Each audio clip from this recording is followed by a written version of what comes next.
naman dyan is what? The footrest. Okay, yung footrest, huwag na huwag yung gagaling sa footrest. Sinabi niya yan? Never touch the footrest. Okay. Let's say, ang pasyente ninyo is what? Before you're going to go to your patient, kailangan tignan nyo muna, first step you're going to do is what? Check to the first order. Okay? Now, pag sa dapat kailangan nyo ng unang tinitignan ninyo. Pag inutusan kayo ng staff nurse, soon, pag nagpunta na kayo ng hospital, pag duty na kayo, what? So you have to check the doctor's order first. Hindi lang kayo utusan ng, okay, sino bang utusan eh? What's your name? Joy, sir. Ha? Joy. Joy, okay. Okay, Joy, punta na si ganitong patient.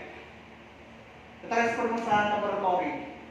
Sigurado ka ba na dadali ka lang kasi patient sa laboratory? How sure are you? So you have to check the doctor's order. Okay, tingnan yung chart of patient. Okay, okay. Ano siya name? What's your name? Okay. So the patient is Vanessa when we go to the laboratory for some lab works. So kailangan na sa laboratory siya ng ganitong oras. Okay, so confirm. And the case of your patient is right CV. Let's say right CV is the patient. Okay? So ibig sabihin pag right CV is the patient is what? Right and strong. So left, right. So ito ang strong niya. Okay? So this is strong side. So left and weak. Okay. So prior to that class, what you're going to do is what? You have to, pag na-confirm nyo na kailangan mapunta si Miss Valenza sa laboratory, what you're going to do now is what? So you have to prepare nyo na. But before, you have to prepare, check nyo na yung wheelchair niyo. Okay? So before checking your wheelchairs, you have to wash your hands. Mag-sanitize muna kayo ng kamay niyo. Okay, siyempre, malay nyo, paano kayo sa medical ward. Ang daming kung doon. May mga virus, may mga microorganisms. Tapos ililipat si patient dito, parang ililipat rin yung microorganisms na. So first, what? You're going to wash your hands. And then, prior to that is what? You're going to check all your, kung gumagana lahat yung wheelchair ninyo. First is what? The lock. Ang unang check is the lock, kung gumagana. Okay? Lock, check. So yung wheels, gumagana. Then, lock nyo na ulit yan. Lock. So, pinaka-importante sa footrest. It's working? Yes, working. Done. Okay? Now, what you're going to do now is what? You have now to sanitize the wheelchair. Okay? So, first you go to okay? So, sanitize muna si wheelchair. So, using the 4-fold square. Ano yun? Yung 4 folds. There. 1, 2, 3, and 4. Start. Then, next, yung kamay, yung handle ninyo. Okay? So, 1, 2, 3, 4. So, yan ang importante. Then, starting. Okay? Now, so we're now ready to add, of course, kung nyo kakalimutan si gate belt na isanitize. Kasi sanitation si gate belt. Now, para hindi kayo mahirapan mamaya pag-transfer nyo, you have to ilagay nyo lang dyan yung gate belt. Okay? So, para now we're ready to go. So, okay. So, bago kayo pumunta ngayon, dun sa pasyente, you want to go to the again is what? Wash your hands again. Hugas ulit kayo ng kamay niyo. Okay? According to WHO. It's 20 seconds. Diba? Tama? Okay, then now we're ready. Malinis na. Okay, so anong case natin is right? CVA. Okay, so we are going to put the wheelchair now. So select na yun, right na to. So here. Okay? So there. That's annual. Okay? Annual lang tayo. Okay? Kasi pag uupo So, doon, right? depende nyo sa inyo, healthcare. CBA. Kasi doon kayo sa seaside kayo mo kayo. So, hindi mo ito naman dito. Okay, so, yung wheelchair ninyo should be, yung wheels niya is either kalahati ang ipapasok lang ninyo. Pero mas maganda pag ganyan nyo. Pwede nakaganyan yung wheelchair, o pwede nakaganyan. Depende kung saan kayo comfortable. But I would prefer na ganito na lang gawin nyo. Nakaparallel. Okay? Then there. Okay? Lock. Lock. Okay? Alam na siya. Okay, and then, of course, what you're going to do now is what approach na si patient ninyo. Okay, so what you're going to say, good morning ma'am. I am Joy, your caregiver for today. According to the doctor's order, you'll be going to the laboratory for some lab works.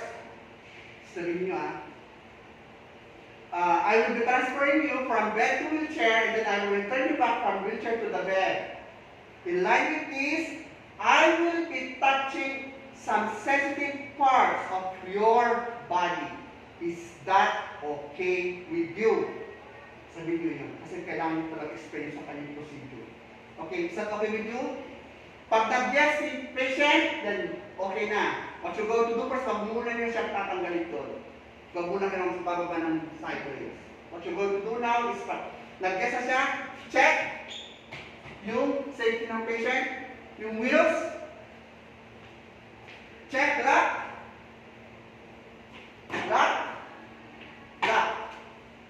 So what's the purpose of that? Para sa safety, para pag tinatransfer nyo, hindi gugulong yung bed. Okay? So there, done. Now we're now ready to transfer.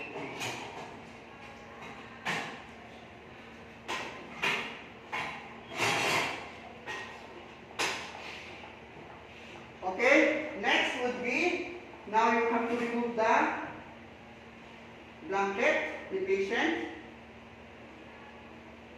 Ilagay niyo doon sa mas malaki sa inyo kasi mag-work tayo sa inyo. Okay, so put the blanket there para malinis. Okay, so class, there are two ways kung paano natin i-move si patient dito sa kung paano natin siya papupunta dito. Now, kasi yung mga iba, may mga assessor na direct na. But for me, I usually say na i-move ko na lang si patient dito sa edge ng bed para mas madali na namin pag-transfer natin. Kasi may tendency kasi na mag-scoop pa kayo pag nasa gitna.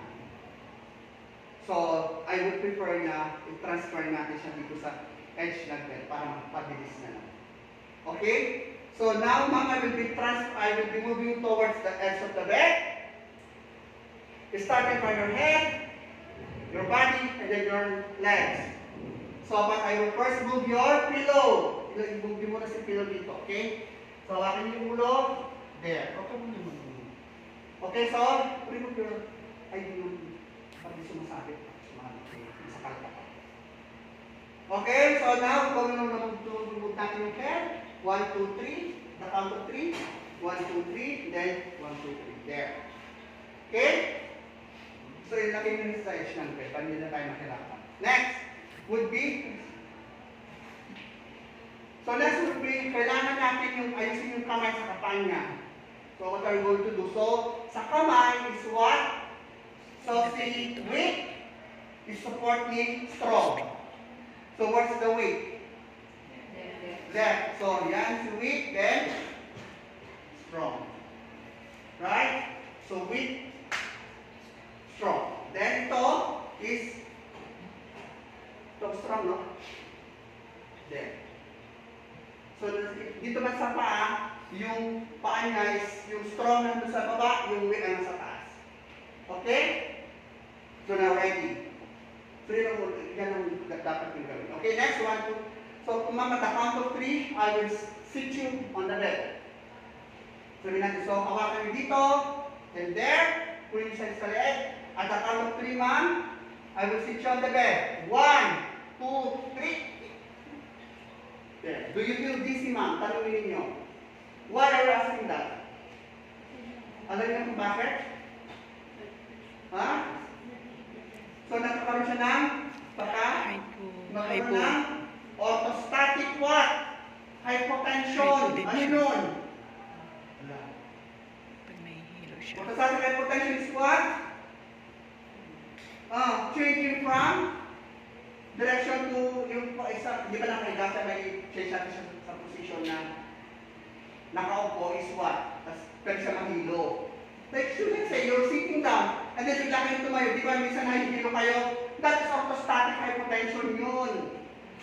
Change direction. Okay, so that's para umiwas sa orthostatic hypotension. Okay, so do you feel dizzy, ma'am? Now, once na ipatayo nyo na siya kastis, huwag nyo nang bibitawan yung shoulder niya kasi support nyo siya. Baka bibitawan nyo, matumba na naman. Kasi remember, this per week side. Okay? Okay, now, okay? Now, at the count of 3, ma'am, next would be, at the count of 3, I will sit you on the edge of the bed. So, support you with, kunin nyo yung paa. Okay, at the count of 3, ma'am, I will sit you. Okay, at the count of 3, ma'am, I will sit you on the edge of the bed. 1, 2, 3. There. Okay? Tignan yung kamay ko, nakasupport pa rin sa weak side niya. Nakasupport sa shoulder niya. Huwag niyong bibitawan yung class. Okay, please. Kayong mag-transferring caregiver. Once na bibitawan niyo yan, and the assessor will say, stop. Tama na. You already paid. Kasi support pa natin yun. Then, okay na, since sa lumit mo. Okay? Now, so, as you can see, hindi pa masyadong nakaka-touch yung paa ni Vanessa sa floor. So, pakinggan niyo ng mga cases natin, class, puro ka dadalis. Yes, okay. So, papupunin natin si Vanessa sa gitna kasi, pagpapa-open natin sa gitna, magiging ganyan yan. Magiging ganyan yan ang labas. Pag sa gitna natin siya, yung ginagawin natin, sa gitna. So, mas maganda pa, ibuod natin ito para konti na lang. Lagat sa'yo, pag hindi na ganyan, look at hindi pa natatouch yung ganyan. Okay? Now, since nagkano lang si Vanessa, kailangan natin na i-scoot ito. Anong panggamit natin kapatid yung scoot? Kailangan mag-touch itong paa ni Vanessa sa floor. Hindi naman natin pwedeng patayuin na ganyan. Right? Kasi hindi pa naman natatouch, walang support. Okay, so what we're going to do now is what? Si class. Bigay ko yung weak side niya. Hindi ko binibitawan. Okay, so there you can get now your gate peg. Kaya that's why ilagay niyo yung gate peg niyo dyan. Para agad-agad niyo na makukuha. Okay?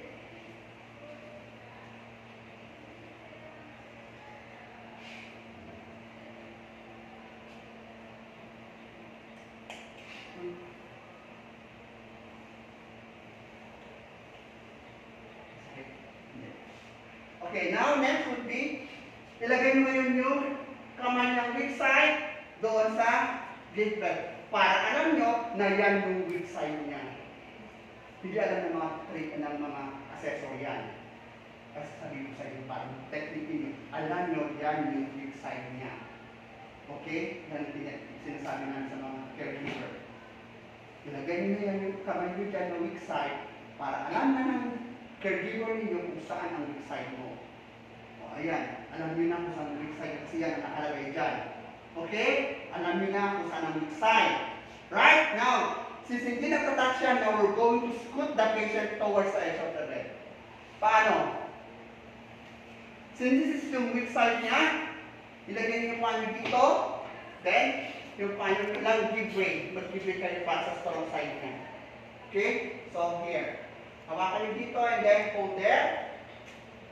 Okay? Now, sabihin nyo sa patient niyo, okay ma'am, at the count of 3, I will scoot you towards the edge of the bed. starting from your strong side, followed by the weak side. Okay, so ganito. Okay, ma'am, at the count of 3, I will scoot you on the edge of the bed, starting from your strong side, followed by the weak side. 1, support foot 1. 1, 2, 3. 1, 2, 3. There. Or, touch you. So that is how to scoot. Okay, nag-scoot na tayo now. Okay? So, now, itataas na natin siya. So, pwede mo na ilagay yan. Okay, at the count of 3, ma'am, I will stand you from the bed. 1, 2, 3. Do you feel dizzy, ma'am? Okay. So, okay lang. Okay, po kami sa. Okay na? So, nakatayo na natin si patient. Okay, so still you have to support. Kailangan hawakan nyo yan. And then, see? Nakasupport pa rin yung weak side natin. So, at the count of 3, ma'am, please move your strong leg towards the wheelchair while I support your weak leg. So, gawin ko lang ba nasa? Wait lang. So, pag sinabi ko 1, at the count of 3, please move your strong leg towards the wheelchair while I support your weak leg. So, i-move ko na yung strong leg mo, i-support ko na lang. Okay? Okay. Okay, ma'am, at the count of 3, please move your strong leg towards the wheelchair while I support your weak leg. 1, 2, 3. Support nyo lang palagi si weak. Okay, then. Now, here class, kailangan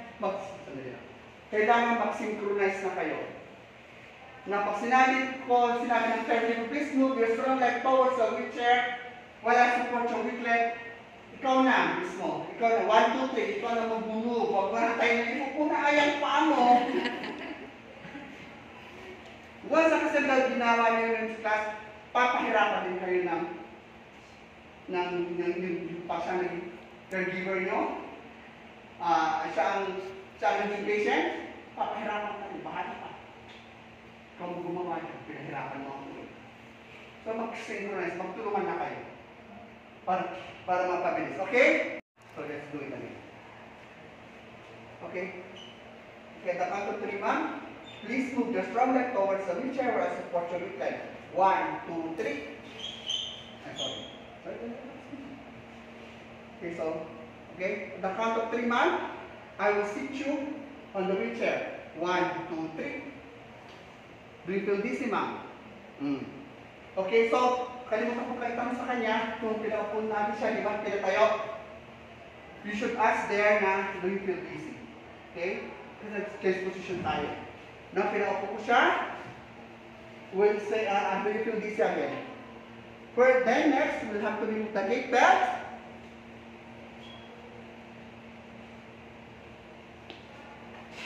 Pag nakaupo na siya, masan yung... So see this one? Gamitin yung panin nyo, huwag yung gagawin yan. Okay? Again? Okay, ma'am, please put your strong leg towards the footrest while I support your weak leg. Siya na maglalagay ng strong niya. Kaya na eh. Yung weak leg lang hindi pwede. Okay, now,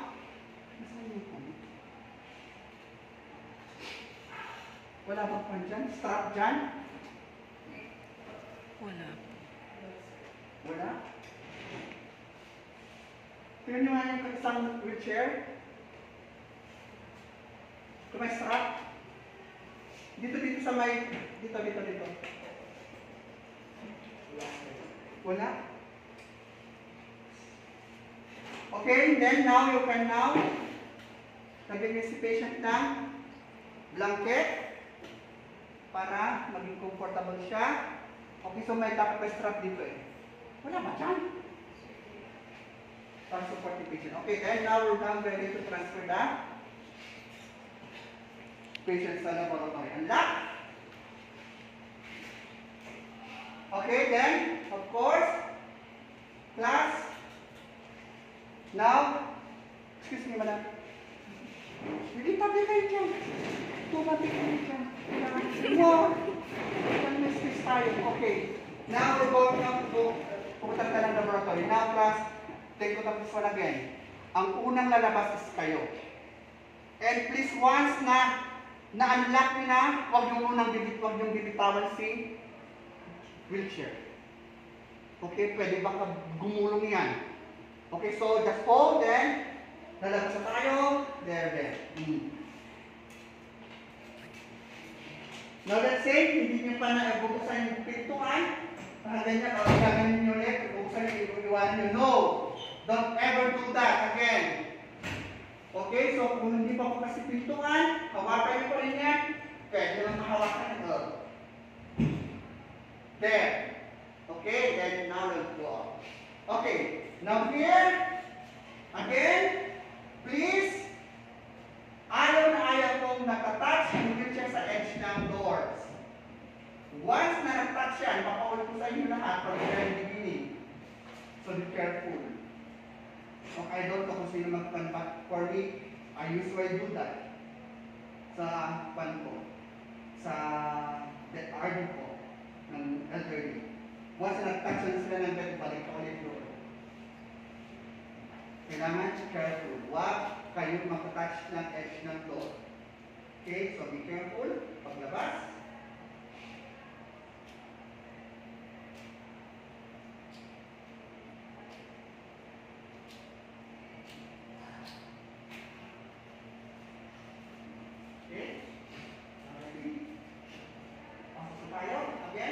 Pagpasok, tayo na mauna.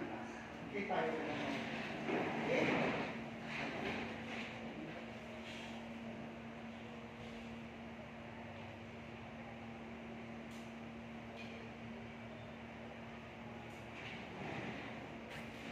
Okay, and then, now, tayo na mauna. Ito na natin participation. Okay? So, saan natin siya papasok ngayon? Here, right? Left. So there, position nyo, yung wheelchair nyo. Okay, then, lock.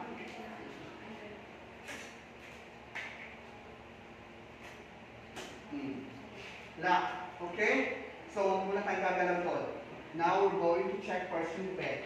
Malay mo, baka may naglinis. So, baka hindi nilock yung bed. So, we have to check the locks. Lock. Ilagay nyo na sa carpet. Lock. Tumog yun yung blanket dyan. Lock. Then, lock. Okay, ayusin nyo yung sibig. Para naman comfortable sa patient. Okay? Kaya ginawa ko kayo para madali na. Hindi magugusok. Okay, first is what? So, may start dito, right? So, yun ang muna tatanggalin ninyo. Okay, then, to remove the blanket, yung patient.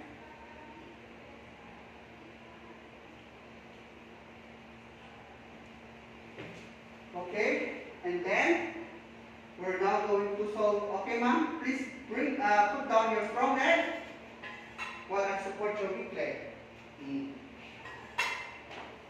Okay, then now we're now going to put the weak leg.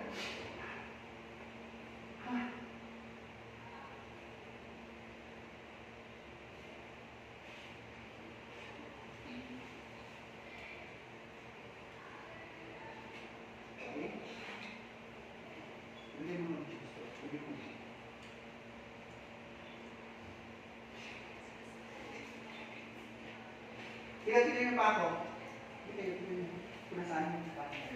Para support ka. Okay. Okay, ma'am, at the count of 3, I will stand you up. 1, 2, 3. Do you feel dizzy, ma'am? Okay.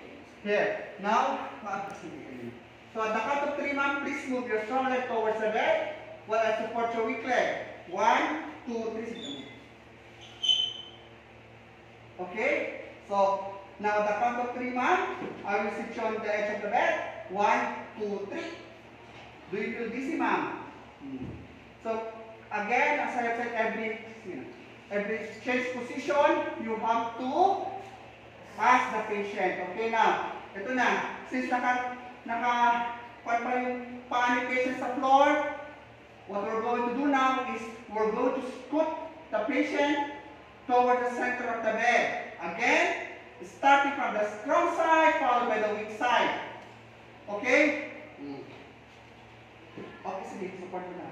Okay, ma'am, at the count of 3, I will put you toward the center of the bed, starting from your strong side, followed by the weak side. 1, 2, 3. 1, 2, 3. 1, 2, 3. Okay, there. Okay, then, ito na, pagtatapal na kayo, class, again, you have to support the weak side.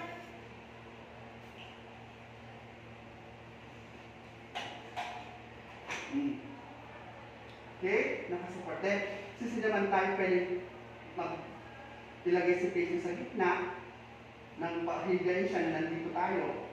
So, dapat ilipat tayo. Okay, so, hawakan ulit dyan. Then, there. Lipat tayo. Okay? Lipat kayo. Then, of course, again, sa sister also. Yes. Okay? So then, si Pato ulit siya. Bago niyo ipakipon si patient sa bed, you have to straighten muna siya. At the count of 3, ma'am, I will sit you on the center of the bed. 1, 2, 3. Okay? So then, there. Okay, ma'am, at the count of 3, I will lay you on the bed. 1, 2, 3. Do you feel dizzy, ma'am? No. Okay? Lagyan natin si blanket.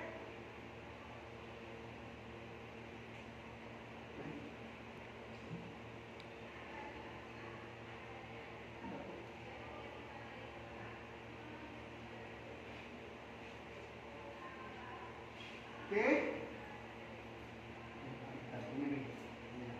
Okay, then, of course, you have to put your side rails. Walang side rails ito. Put your side rails. Okay, then sasabihin na natin sa patient, thank you very much for your cooperation, ma'am. If you need anything, I will be the nurse station or I will be in the kitchen preparing your food. If you need anything, please press the call bell and I will attend your needs as soon as possible. Yun ang sabihin ninyo. Okay? So, take na tayo. So, we're done. After that, we're not doing your aftercare. Aftercare na tayo.